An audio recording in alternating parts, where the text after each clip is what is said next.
Welcome, ladies and gentlemen. This is the Friday Ramblings. I am your host, David the Bardic One, and it is time to talk some wrestling. Now, we had previously discussed the women's championships over the years and how they bounce from promotion to promotion, and one of the major components of that was the NWA World Women's Championship. So I thought we would sit there and discuss another somewhat interesting title lineage, or rather titles lineage, and that is the NWA's Tag Team Championship history. It's not a matter of one simple belt, folks, and it's not a matter of it always being in the NWA. Let's break this down and bust this out so you can know way much about the tag team wrestling than you ever thought possible. Now, the concept of the NWA World Tag Team Championship does not start with the earliest days of the National Wrestling Alliance. Simple fact of the matter is that tag team wrestling was not as assumed a thing to have in wrestling in 1948 as things were assumed, or as they are now. It was not something you just figured you would have. So when the NWA was founded in 1948, and they came up with the idea of a single world champion, that having a tag team championship wasn't a priority. So what the board of directors chose to do is let the individual territories in the NWA sanction their own localized world champions.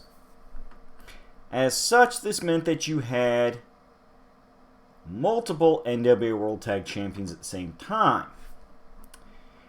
The real quick list of this one, hold on, wrong set of notes here, is the major territories that sanctioned their own World Tag Team Championships in a system that ran from 1950 up through 1982 is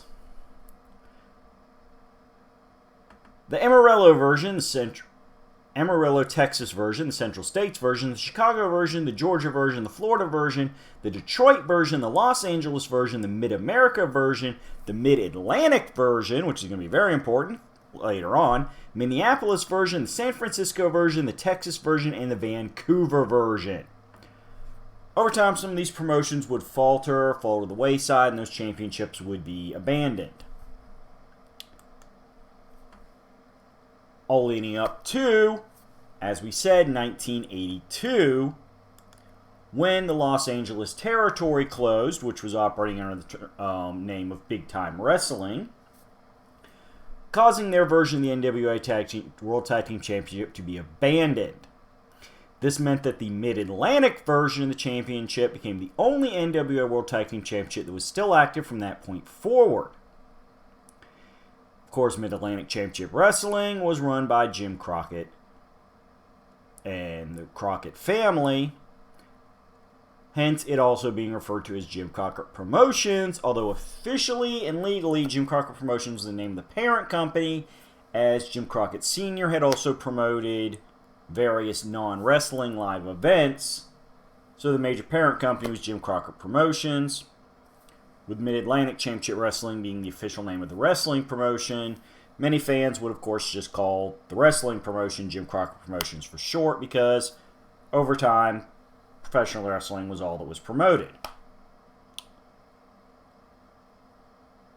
Now, the problem here is, though, even though it was called a World Tag Team Championship, it was not actually controlled by the NWA Board of Directors like the Singles World Heavyweight Championship was. This meant that the NWA Board of Directors didn't actually have tag team champions that they sanctioned. It was all under the control of Crockett, who by this point with the closing of the Los Angeles territory, had become by far and away the biggest promotion in the NWA and was unofficially putting a lot of political pressure on who the world champion was. Ultimately, though, the Crockett family would overspend and overspread themselves, meaning that the Jim Crockett Promotions Mid-Atlantic territory was bought out by Ted Turner, who owned the TBS network that had long since been the home of both Mid-Atlantic Championship Wrestling and Georgia Championship Wrestling. Turner rebranded the promotion as World Championship Wrestling, but still used the NWA prefix for all of their championships at that point in time in '88. However, this would not last long, as in January of 1991, WCW officially split from the NWA, which meant that WCW would soon gain its own world champion, since it no longer could book the NWA world champion, as that was controlled by the board of directors. However, it also meant that they could no longer use the NWA name to refer to their tag team championship. Thus, the Mid-Atlantic version of the NWA World Tag Team Championship would be renamed the WCW Tag Team Championship. It was a year later that the board of directors finally decided to do something about this, creating the first board of directors controlled version of the World Tag Team Championships. This is where it gets fun.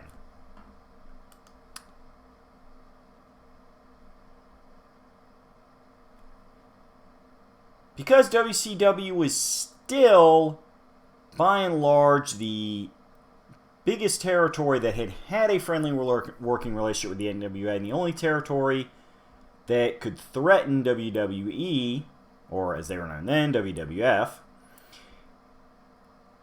WCW wrestlers were still used in the original tag team tournament.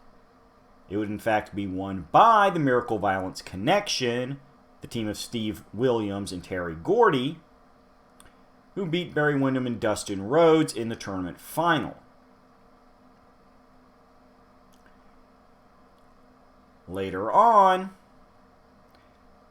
Barry Windham and Dustin Rhodes would win the titles, along with a few others, including Brian Pillman and Steve Austin in their team of the Hollywood Blondes, as well as the Arn Anderson and Paul Roma team of the Four Horsemen.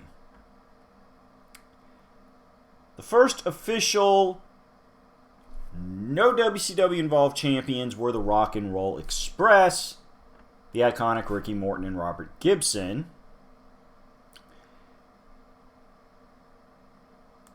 And they would end up being major champions for the next few years. Eventually, in 1996, they lost to unrelated Two Horsemen members Arn and Ole, the team of C.W. Anderson and Pat Anderson. Real fun would come when the NWA continued to lose steam, partly because of the defection of Eastern Championship Wrestling and its rebranding as Extreme Championship Wrestling right after their champion Shane Douglas won the NWA World title, causing them to have to vacate a belt right after they had crowned the champion. I mean, we are talking minutes. His tournament and championship winning speech was him trashing the legacy of the NWA and declaring himself the first Extreme Championship Wrestling World Champion. So, by 1998, the NWA was actually forced to work with the WWF in order to get the NWA name out on national television to hopefully bring awareness of it. The territories or the promotion. I know the words here. The alliances, because it was not a single territorial promotion, it was an alliance. The alliances continued existence, thus hoping that a lot of the new companies that were popping up in the 90s would join the NWA, bringing with them membership dues that would help continue to finance the National Wrestling Alliance. This meant that the NWA vacated tag team championships so that there could be champions crowned on WWF television. This was done when the Rock and Roll Express were declared the new champions, only to lose them a month later to the Headbangers, who then in turn lost them 6 weeks later to the new Midnight Express, Bodacious Bart and Bombastic Bob, the only version of the Midnight Express that Jim Cornette was not a fan of.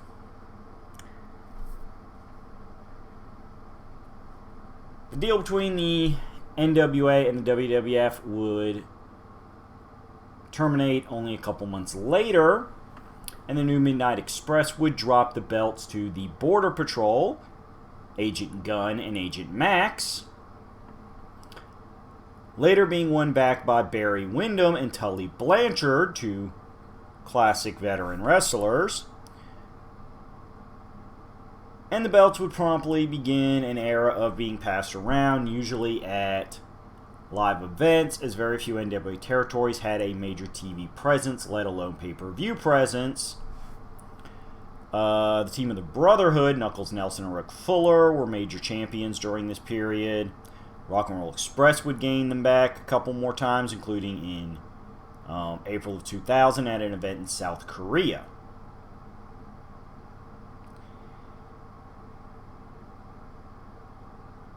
Other notable champions were the Bad Street Boys, which was composed of Christian York and Joey Matthews, as well as the latest version of the Heavenly Bodies, this time being Chris Nelson and Vito DiNucci.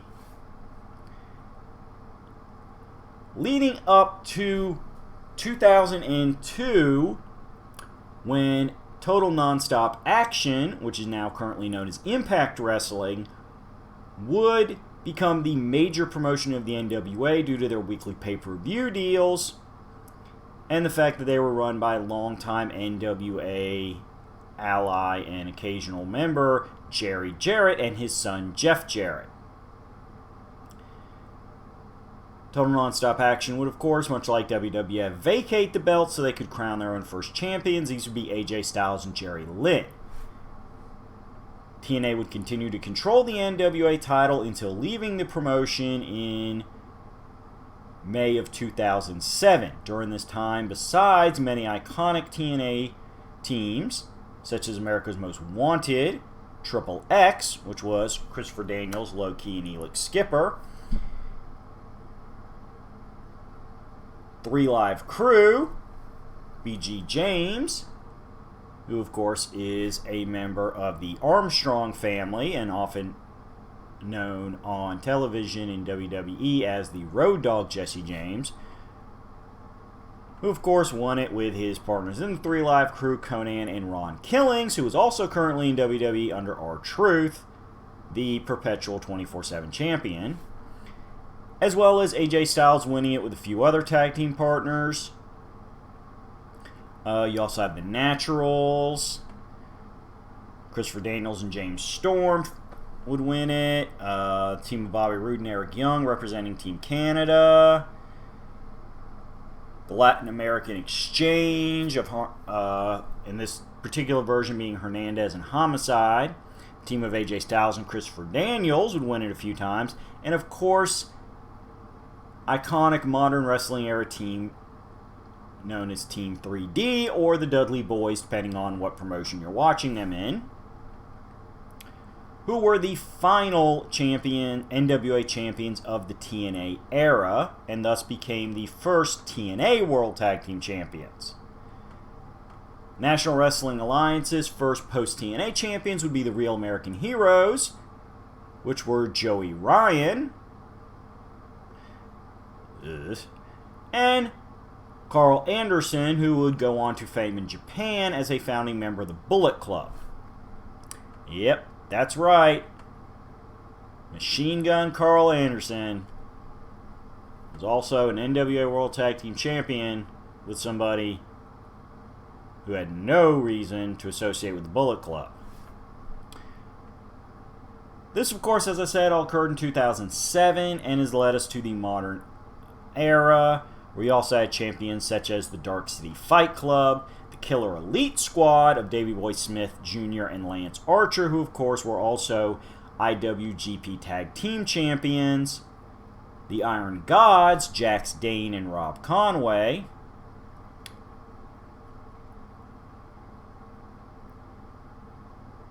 and a few other tag teams. Eventually, the NWA would be purchased by Billy Corgan after his failure to gain controlling interest of TNA.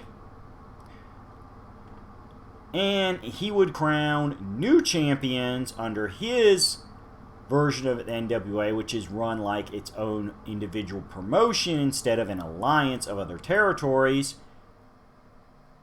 And even revived the Crockett Cup, which was a tournament held in the 80s, using the name for an event to crown new tag team champions, which were Brody King and PCO, Villain Enterprises, who have since lost it to the Wildcards, the Rock and Roll Express, Eli Drake and James Storms, and most recently, Aaron Stevens and JR Kratos. Who are your current champions?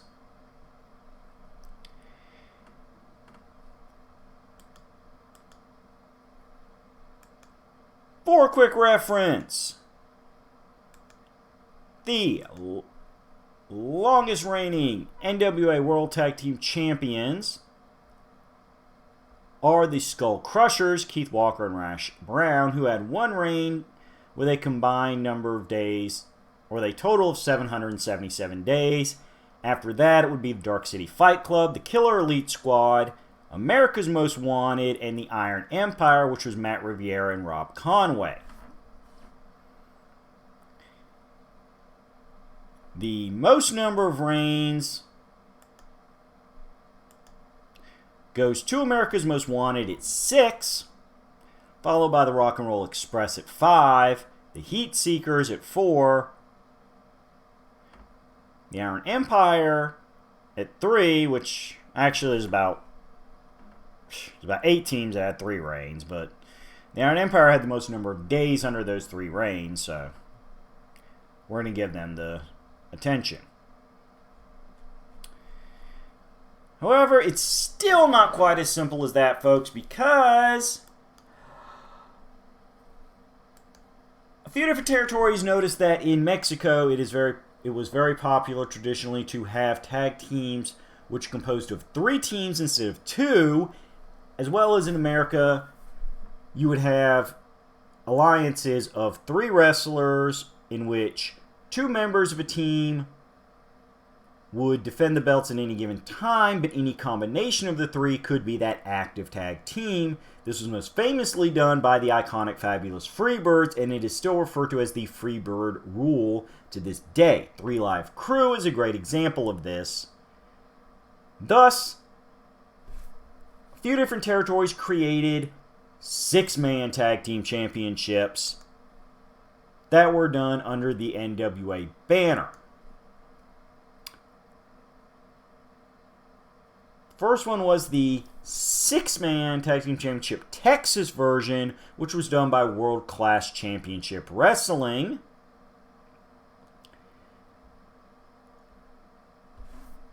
And was established in December 25th of 1982 before being retired in 1988. This was held by the aforementioned Fabulous Freebirds along with the Von Erichs primarily, although Gino Hernandez, Chris Adams, and Jake Roberts were another team to hold it. All 3 of which are incredible wrestlers in their own rights. As well as a few variations where you have like a Von Erich and some other baby faces in the territory, because of course World Class Championship Wrestling was run by Fritz Von Erich, and the core baby faces were his sons. So there are very few tag team champions that did not involve at least one Von Erich And out of most of those times, it was the Fabulous Freebirds holding it, because they were the primary rivals of Von Erichs for many years. You also had a Tennessee version of the NWA Six-Man Tag Team Championship, which was promoted from 1974 until 1981, which has been held by such luminaries as Jackie Fargo, George Goulas, and Dennis Hall, Eddie Marlin, Tommy Gilbert, and Ricky Gibson, Al Green, Phil Hickerson, and Dennis Condrey. Dennis Condrey, of course, being a member of the Midnight Express. Gorgeous George Jr., Tommy Gilbert, and Paul Orndorff. Tojo Yamamoto, Gypsy Joe, and The Beast. Tojo Yamamoto, The Great Togo, and David Schultz.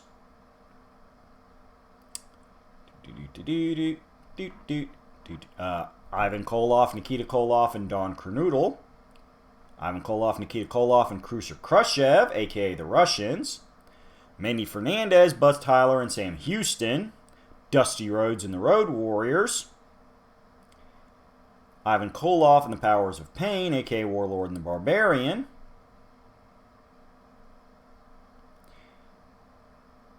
Genshiro Tenryu and the Road Warriors after they broke off from Dusty. And they were the final champions. Now, it should be noticed that, starting with Ivan Koloff, Nikita Koloff, and Don Kernoodle, the tag team champions, and the six-man tag team championships, was actually used in the Jim Crockett Promotions territory, and would eventually come to be renamed the WCW World Six-Man Tag Team Championships. During this era, it was only held by a few teams before being retired at the end of 1991. Junkyard Dog, Ricky Morton, and Tommy Rich, Fabulous Freebirds, Big Josh, Justin Rhodes, and Tom Zenk, and the York Foundation, which was composed of Richard Morton, Thomas Rich, a.k.a. the Ricky Morton and Tommy Rich we mentioned before, and Terrence Taylor, a.k.a. Terry Taylor, as he is most often known. That was part of the gimmick. The York Foundation is everybody was given very formalized business-sounding names. And, as I said, after that, you pretty much just end up with the WCW World Tag Team Championship. They also, very briefly, had a Cruiserweight Tag Team Championship, like literally a handful of shows. It was one of the last things WCW did before they were shut down. WCW had United States Tag Team Championship. And, of course, as we said, TNA spun off their own Tag Team Championship from the NWA, which is still active and under their new heading of Impact Wrestling. We can certainly do a whole nother episode about WCW's various Tag Team Champions, between the standard Tag Team titles, the United States Tag Team titles, and their brief Cruiserweight Tag Team title, which really the only reason that's worth discussing is some of the people that would compete for them would later go on to hold belts in the NWA territory, such as AJ Styles, Elix Skipper, Johnny Swinger, but in TNA and in NWA after TNA. That's what I meant to say. Along with such future luminaries as Rey Mysterio Jr. and Billy Kidman, who would have some good success in WWE following the shutdown of WCW. So it's interesting to look at. Who was involved in the Cruiserweight division at that time. There were only 2 tag team champions, but we're not going to get super detailed into that. So we're going to save it for like a WCW Tag Champs roundup. It's a thing. But that's NWA Tag Team Wrestling in a nutshell, at least as far as champions are concerned. A lot of iconic teams held the territory versions of the belts and the unified officially sanctioned World Tag Team Championship. It was seen in several promotions, including for several months in the WWF. And as such, may be the most recognized tag team championship in the world. As, hey, we pointed out, it even got defended in other countries on the other side of the world. The NWA Tag Team Champions would, of course, also work with companies like New Japan, who had a long-standing talent exchange program with Jim Crockett Promotions and a few other NWA territories, including the modern WCW. Hence why there's a lot of Great American matches with the Great Muta, aka Keiji Muto. So, I hope you learned something. I hope you got you excited to check out maybe some of these tag teams you didn't hear of until tonight, or to remind you of some of those great tag team title matches and champions. There's all kinds of wrestling footage all over the internet. Feel free to look a lot of it up. Like I said, sometime down the pipeline, I'll do a run through of the 3 different tag team titles in WCW. Heck, we may even have some fun explaining what happened when WCW withdrew from the NWA because, well, here's the fun part about it. They kept the physical belt. They actually had, technically, 2 world champions at one point. That's another fun subject for another fun time. And, of course, the whole fun of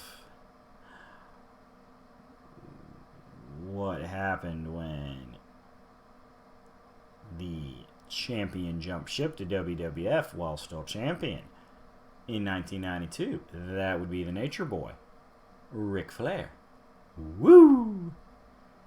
Oh, there is so much craziness about champions in wrestling. We got content for plenty of episodes. And the only way you're going to make sure you don't miss those episodes is to hit that subscribe button.